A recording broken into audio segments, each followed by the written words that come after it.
your own vein and inject it without having an intravenous line at all. But it's very clearly explained in Dr. Murray's interview that Michael Jackson did not have good veins. In fact, his veins were so poor that Dr. Murray had to start this IV in a vein that was below his left knee. So to have to resort to a vein below the left knee suggests that there were no good veins that were accessible to Dr. Murray. So the possibility of a direct self-injection seems extremely unlikely. And also propofol stings. You would not want to inject this into, you would not want to try to inject it into a vein and miss, because that would actually be extremely painful. And that's the reason why it's often diluted with lidocaine. Correct. And whichever route of administration, via directly into the vein or via infusion into intravenous line, this scenario depicts self-injections, 6 injections each, 6 injections, 50 milligrams each. Correct. And the analysis would be the same. Correct. Okay. Now, in order for this to occur, then, repeated injections, as you previously indicated, the 50 milligrams would put him to sleep? The 50 milligrams would be expected to put him to sleep for a period of time, and certainly leave him sufficiently sedated that he would not be able to grab a syringe and draw things out until the levels had come back down again. This scenario requires that he wake up after each injection in order to re-inject. So, looking at the brain levels, Michael Jackson will not be awake at a brain level of 3 micrograms per mil of propofol. He'll be asleep there. And looking at the simulation, then you're talking about, for example, the first peak being approximately Correct. 3 micrograms per milliliter? Correct. So he self-injects here. And by the way, notice the difference time scale. It's important to point out, we've been looking at 10-minute time scales. Now for our self-injections, we're looking at an hour and a half. Why is that? It's because we need to have time to have these repeated injections. So we have an hour and a half to allow us to simulate 6 self-injections. And in each case, he gets up here to a level greater than 1.5 or 2, he's going to fall asleep. In fact, he gets up here to a level greater than the apnea threshold from Dr. White's work, and he may even be at risk of not breathing. And that would be the point at which he would then be in danger of subsequent cardiac arrest if his lungs run out of oxygen. But I've assumed that he did not arrest, and that, in fact, the blood levels went way up and came down quite quickly, but I'm having him wake up here when the blood level is about 0.5, because that's a reasonable blood level to expect him to be awake, and given that he's very dexterous, have the ability perhaps to draw drug out of a vial of propofol. And so in this simulation, you're assuming that after each self-injection of 50 milligrams, there then is a period of time in which he needs to wake up so he's physically capable and awake to give the subsequent injection. Correct. He can't give himself another injection if he's still asleep.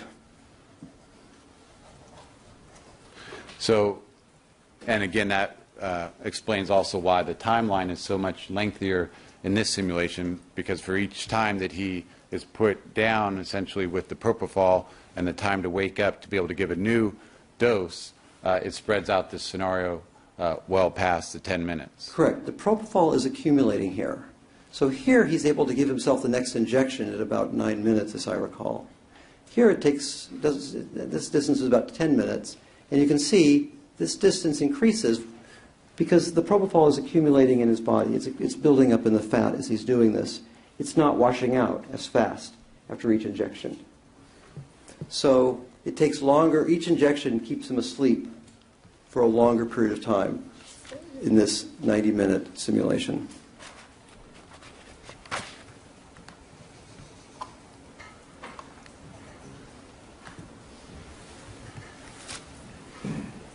Going to this slide, again, the same simulation, but we now have noted on the slide these blue lines. What do those represent? That's a 10-minute bracket. So that is the earliest at which his circulation would have stopped. Again, it's the absolute earliest, being a conservative estimate.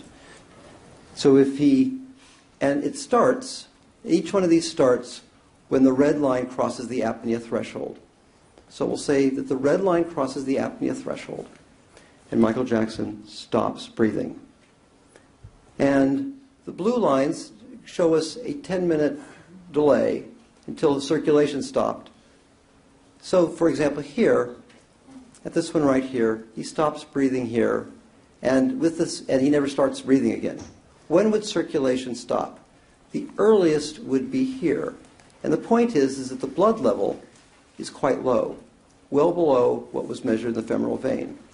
And in fact, that exact same conclusion is seen in each one of these. In this very last injection, so now drug has been accumulating, but the requirement that he be awake in order to give himself a dose, the requirement that he be awake to give himself the dose results in starting at a low level, going up, doesn't breathe here, he stops breathing. 10 minutes later, his heart stops. And even after 6 doses, the level that would be seen on autopsy is a small fraction of what was actually observed in the femoral vein. But he does, in this scenario, the blood levels do reach and actually exceed the femoral vein levels.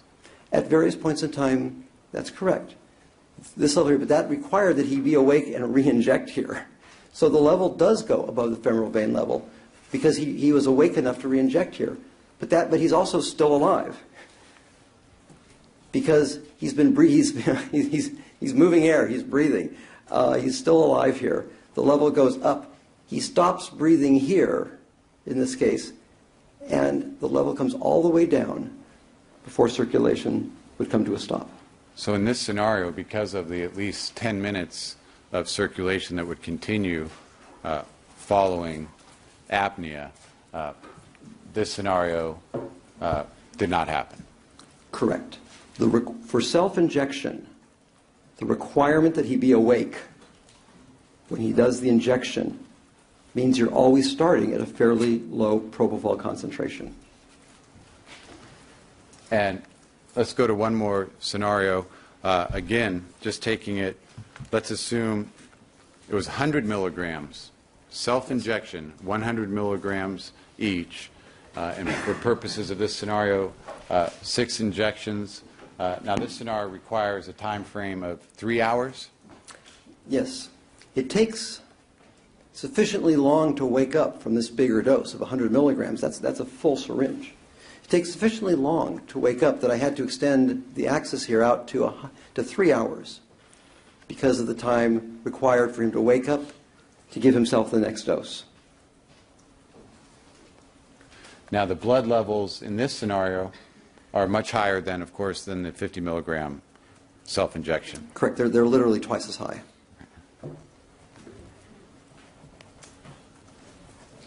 And in this scenario, then, what would you expect to see with just a single dose? So with just one dose, the blood level goes way up. He goes well past the brain level. Again, this is an anesthetic induction dose, or very close to it. So the brain level goes way above the apnea threshold, and he would stop breathing here. And in this particular case, I have him giving the next, this comes in sufficiently fast, I didn't put my little bracket here. But 10 minutes later, after this, the blood level is well below what was measured. And actually, that's the simulation we already did. We did a 100 milligram simulation. That's the same, that's exactly this curve right here. It's just been compressed. So now, once he gets down to this level of 0.5, to allow him to self-administer the next dose. And again, it's another blast, another anesthetic induction dose. And he might well stop breathing at this dose. But his heart wouldn't stop until here. And that is well below what was measured in the femoral vein. And even taking this out now for 6 consecutive doses, and I mean, you know, this is a notion of somebody who's putting themselves unconscious, a general anesthetic dose, then waking up and drawing up drug, and which takes time, and re-injecting it. I mean, people just don't wake up from anesthesia like that. People just don't wake up, you know, hell-bent to grab the next dose in a syringe, draw it up, and shove it in their IV again. I mean, it's a crazy scenario. I've never seen anything, it just doesn't happen. But for the purposes of discussion, if that did happen. Well, in fact, as you said in the earlier scenario, 100 milligram dose would be fatal anyways, likely. Likely. And likely. He likely would have died after the first one here or after the second one, but he would have died with a low blood level. Right.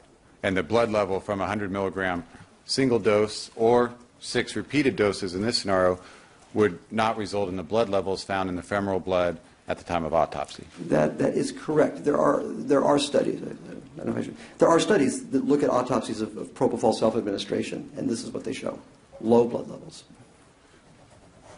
Now, so then in this scenario, then, based on a single 100 milligram dose likely being fatal, you took this through, just for sake of demonstration, 6 repeated dosages of the same amount. Correct. Somehow he survives each one and wakes up enough to give himself another dose. And the point here is that even with 6 of these, we still don't have a high enough femoral level.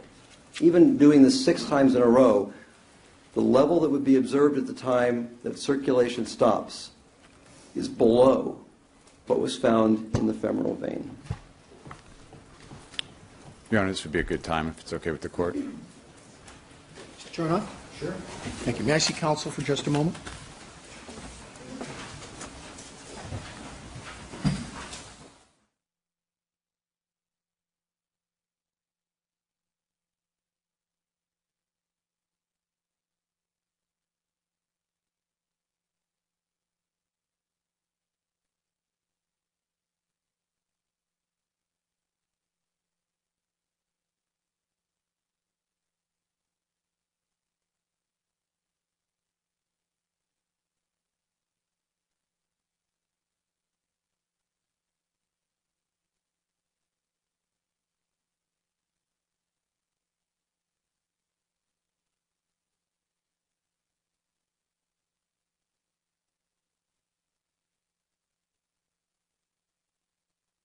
We are going to take the noon recess at this time. Please remember all of the admonishments, the written and the verbal admonishments. And we're going to take a little bit longer than usual lunch break today for the convenience of the jurors. So, everybody enjoy lunch. We're going to be recessed till 1:45 this afternoon. Thank you.